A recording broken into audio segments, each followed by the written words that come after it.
Does coffee make you fucking angry?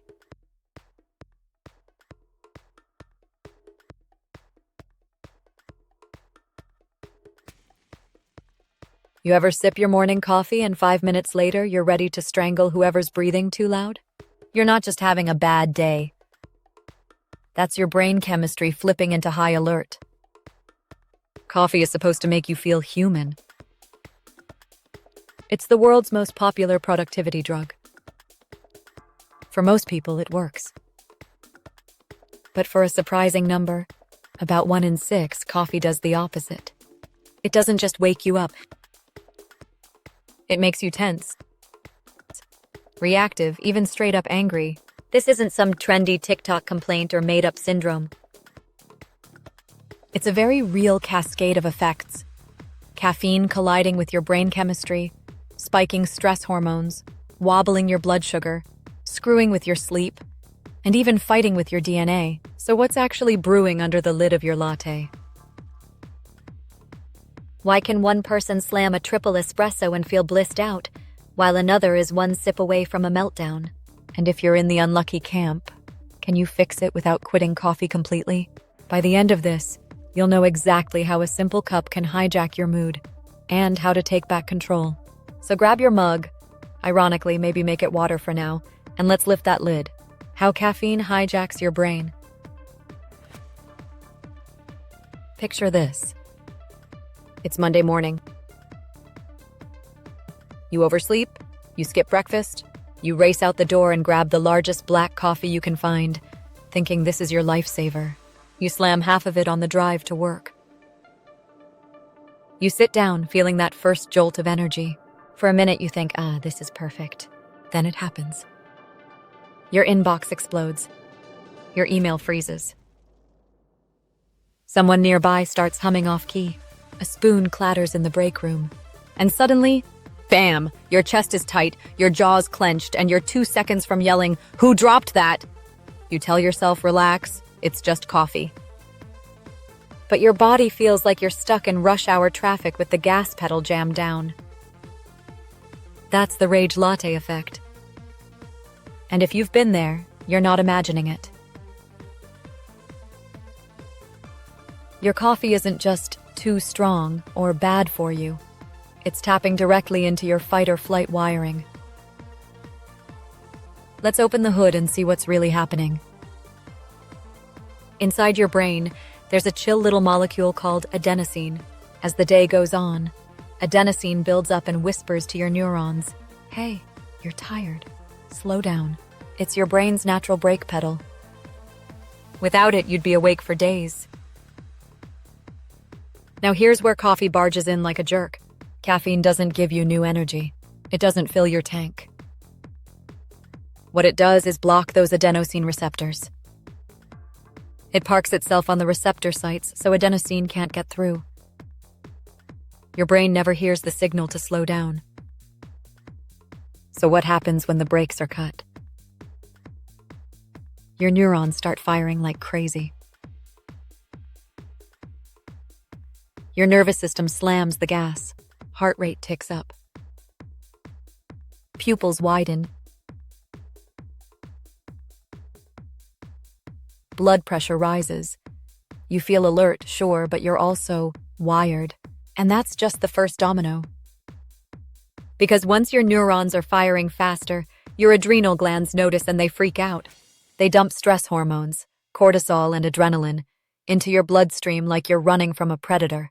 Within about 15 minutes of a strong cup, your cortisol levels can jump 30 to 50%. That's a real measurable spike. And your body doesn't know the difference between "I drank a latte" and "I'm being chased by a bear." To your biology, it's all the same. Threat mode. So now you're sitting at your desk. Your body is on high alert. That tiny annoyance, the Slack ping, the elevator running a minute late, your brain flags it as a legitimate threat. Molehills start looking like mountains. But it doesn't stop there. Caffeine also lights up your dopamine and noradrenaline pathways. That's why you suddenly feel laser-focused. It's why you want to crush your to-do list.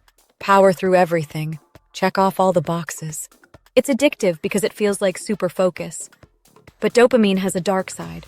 It makes you hyper-locked on your rewards. It makes you care about the payoff right now.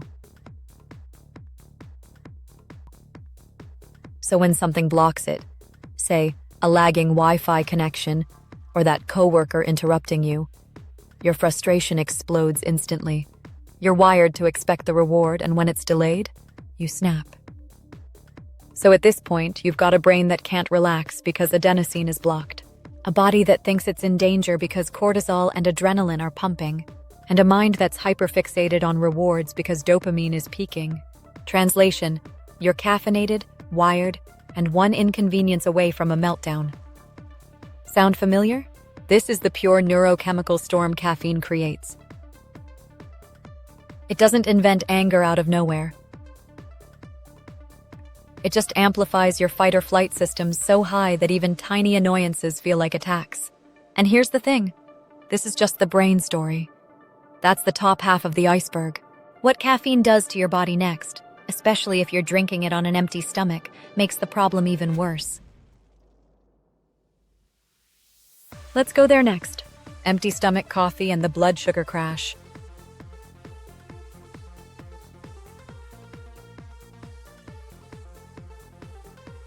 Now, let's make things even worse. What happens when you drink coffee before you've eaten anything? Here's the ugly truth. Caffeine doesn't just rev up your brain, it jacks with your blood sugar. When caffeine hits your system, it triggers cortisol. Cortisol tells your liver, dump some glucose, we need fuel now. So your blood sugar spikes. For a brief moment, you feel unstoppable. That's why that first sip on an empty stomach feels like rocket fuel. But what goes up must come down. Because when your blood sugar suddenly shoots up, your body panics and releases insulin to clear it. And it often overcorrects. So 30-45 minutes later, crash. Your blood sugar plummets below baseline, and your brain hates that. Low blood sugar equals no fuel. To your primitive survival wiring, low fuel means danger. So now, on top of the caffeine-wired fight-or-flight mode, your brain is screaming, we're starving, we're unsafe, do something. And how does that feel? Shaky, sweaty, irritable, hangry, hungry, angry. You might not connect the dots, but this is why you feel ragey around 10 a.m. if you've skipped breakfast and just lived on coffee. Your brain thinks you're in survival crisis mode, not an office. And here's the kicker. If you try to fix that crash with more coffee, you just repeat the cycle. Another cortisol spike, another glucose dump, another crash. It's like whipping a tired horse. You feel a jolt for 20 minutes, then you're back in the pit again, even crankier. So let's connect what we have so far. Your adenosine brakes are cut. Your neurons are firing nonstop. Cortisol and adrenaline are surging like you're running from a predator. Dopamine is pushing you to obsess over every reward. And now your blood sugar's riding a roller coaster with no seatbelt. It's no wonder a harmless spoon clatter can feel like a personal attack. But guess what? There's an even bigger layer of unfairness here. Because for some people, coffee isn't just a temporary storm. It lingers way longer than it should. And that comes down to something you can't control. Your genes.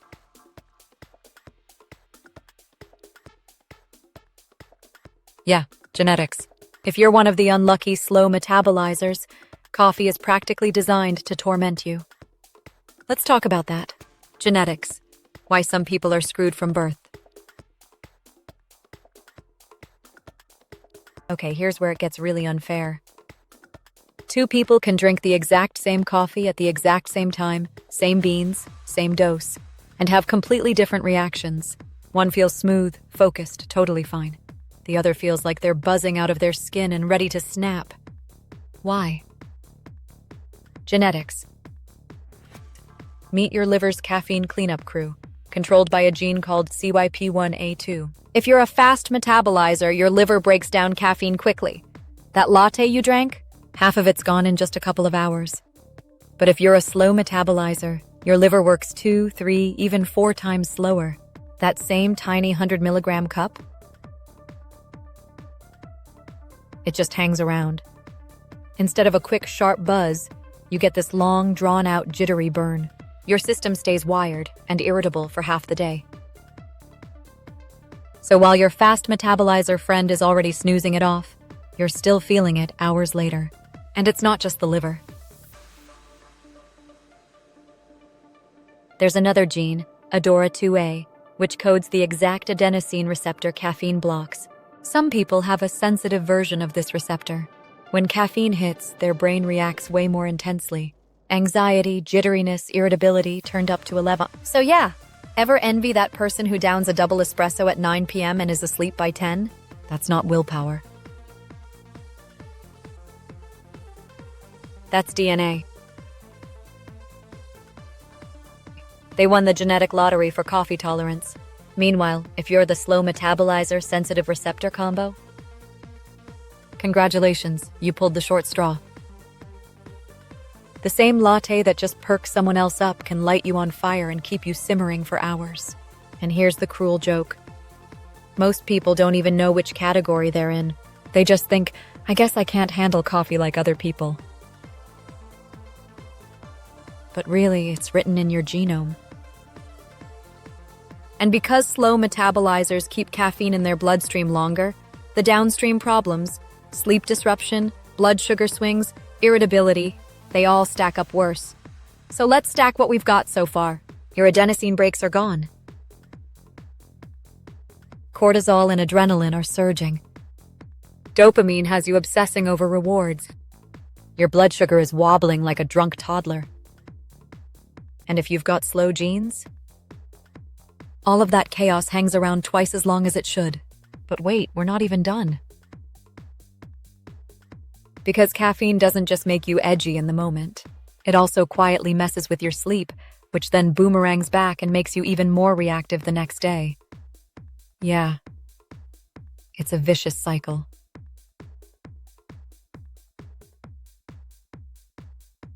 Let's talk about what caffeine does to your sleep and how it keeps this whole rage loop running. Sleep disruption, the invisible multiplier.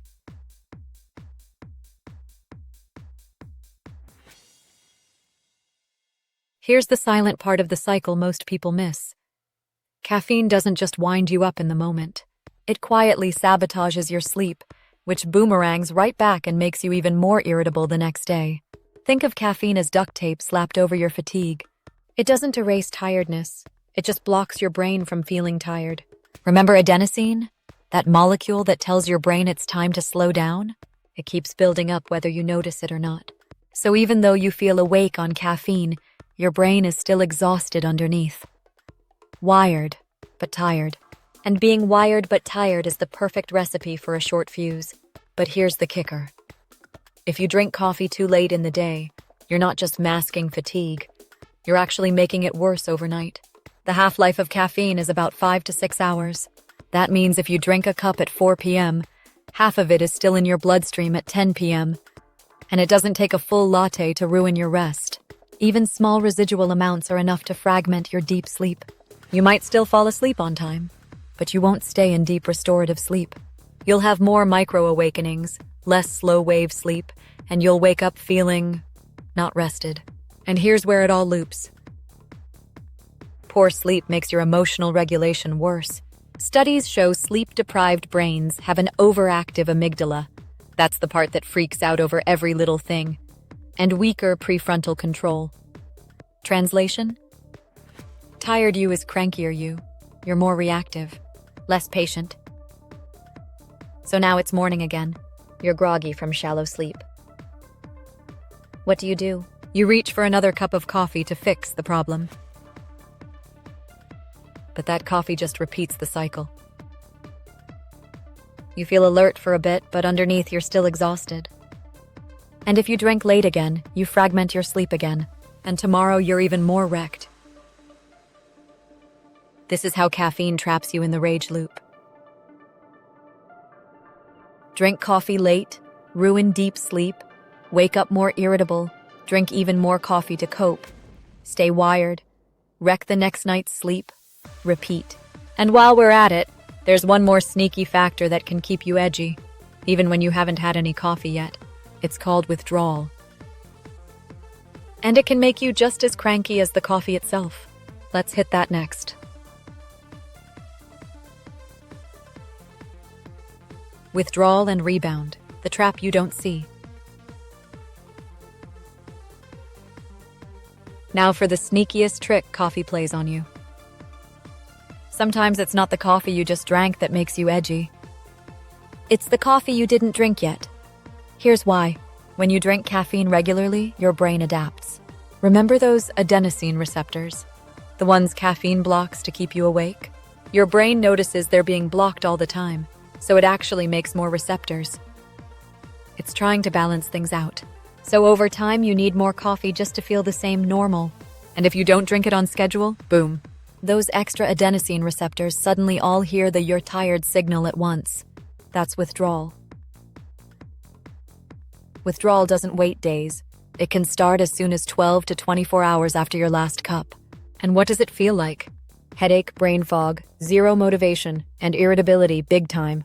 You feel snappy for no reason. And here's the twist. That irritability, it peaks right around the time you'd normally have your next coffee. Then you finally drink it and you feel better.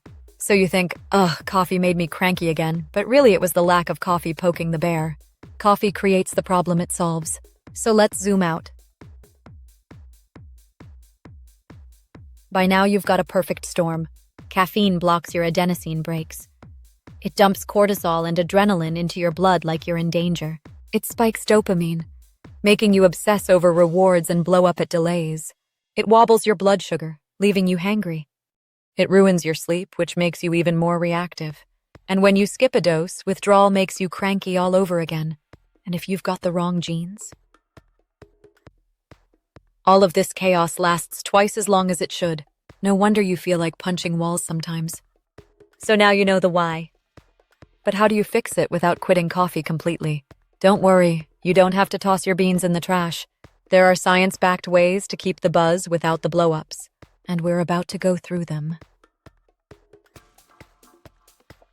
The fixes, how to keep the buzz without the blow-ups.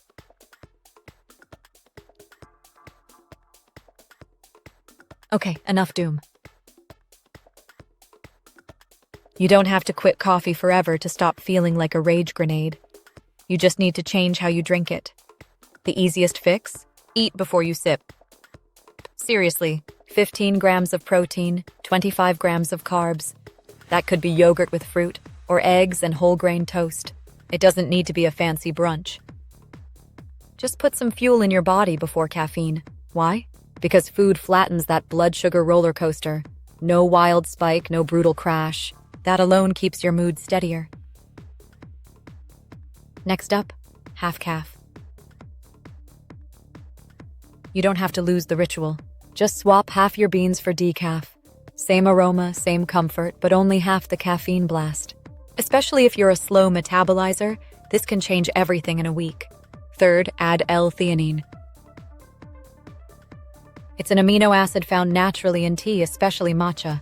It nudges your brain into calm alpha waves, taking the edge off the caffeine. That's why green tea feels smoother. It's caffeine plus theanine. So take 200 milligrams with your coffee, or try sipping a cup of matcha alongside it. You'll still feel alert, but not like you're vibrating out of your skin. Fourth, hydrate like it's your job.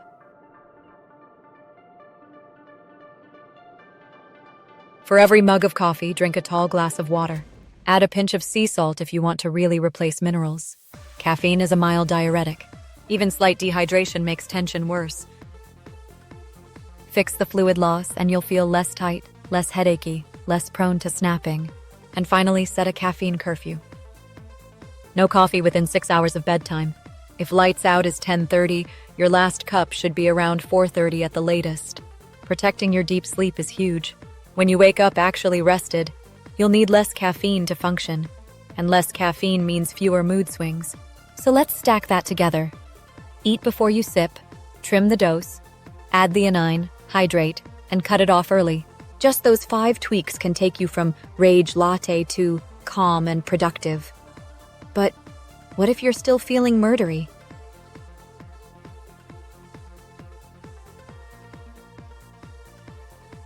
Here's how to do it without the dreaded withdrawal headache. Let's break it down. DNA testing bonus. Are you wired for caffeine crankiness? Now for the bonus round. What if you want to know for sure, like scientific proof, whether your body is built for coffee chaos? You can literally read it in your DNA. There are 2 key genes that tell most of the story. The first is CYP1A2. That's the gene that controls how fast your liver breaks down caffeine. If you have the fast version, caffeine clears quickly. 1 cup in the morning, and by lunchtime it's mostly gone. You're the lucky one who can drink coffee and feel just pleasantly alert. But if you've got the slow variant, your liver works like it's stuck in first gear. Caffeine lingers in your bloodstream for twice as long, sometimes longer. So that one innocent latte at 10 a.m., you're still feeling it into the late afternoon. More time wired, more time cranky. Then there's ADORA2A. That's the gene that codes for the adenosine receptor, the exact one caffeine blocks. Some people have a sensitive version of this receptor, so when caffeine hits, their brain overreacts. Extra anxiety, extra jitters, extra irritability. And if you're a double whammy, slow metabolizer and receptor sensitive, congratulations, coffee is basically designed to torment you. The cool part? You can actually find out. Companies like 23andMe, or any DNA service that reports caffeine sensitivity, can tell you if you're genetically wired to be a coffee angel or a coffee gremlin. Is it necessary? No, you can figure it out just by experimenting with how your body reacts. But it's satisfying to see the data. It's like, see? I'm not weak. I'm literally built like this. And it explains why some people can slam espresso at 9 p.m. and snore by 10, while you drink half a cup at breakfast and feel wired until dinner. It's not willpower. It's biology. So now you've got the full picture. Caffeine doesn't hit everyone the same, because some of us are simply genetically slower to clear it and more sensitive to its effects. But here's the final, most important piece. Coffee isn't actually evil. It's just spicy biology. And if you understand how it works, you can hack it and keep the good without the rage. So here's the truth. Coffee isn't evil. It isn't some magical angry juice. For most people, it's a pleasant little productivity boost. But for some of us, maybe you, it's more complicated. Caffeine cuts your brain's brakes by blocking adenosine. It floods your system with stress hormones like cortisol and adrenaline, tricking your body into thinking you're in danger. It spikes dopamine and noradrenaline, which feel great. Until anything blocks your reward, then you snap. Drink it on an empty stomach and it jerks your blood sugar around, leaving you hangry and shaky. Drink it too late and it ruins your deep sleep, so you wake up tired, cranky, and even more desperate for another cup. Skip a dose and withdrawal hits, making you irritable for no obvious reason. And if you've got the slow genes, CYP1A2 or ADORA2A, all of this chaos lasts twice as long as it should. It's not your imagination. It's not that you're weak. It's literally biology. But the good news? You can hack it. Eat before you sip. Flatten the blood sugar roller coaster. Trim your dose with half calf or even quarter calf. Add calming L-theanine so you get the focus without the edge. Hydrate and replace minerals so you're not tight and tense. And for the love of deep sleep, set a caffeine curfew at least 6 hours before bed. Do those 5 tweaks and for most people, the rage just flattens out. And if you're really curious why your body reacts this way, swab your cheek. Genetic testing will tell you if you're wired as a slow metabolizer or receptor sensitive. It's not essential to fix the problem, but it's satisfying to finally see the receipts. So here's the bottom line. Coffee isn't out to get you. Biology is just spicy. Understand how caffeine works on your brain, your hormones, your blood sugar, your sleep, and you can keep the magic without the meltdowns. You can have your coffee. You can keep the ritual. You just don't have to live in the rage loop. Smash like if this saved your sanity, or maybe your relationship. Hit subscribe for more nutrient-powered myth-busting. And send this to the friend who hulks out after espresso. Stay caffeinated responsibly, and I'll catch you next time.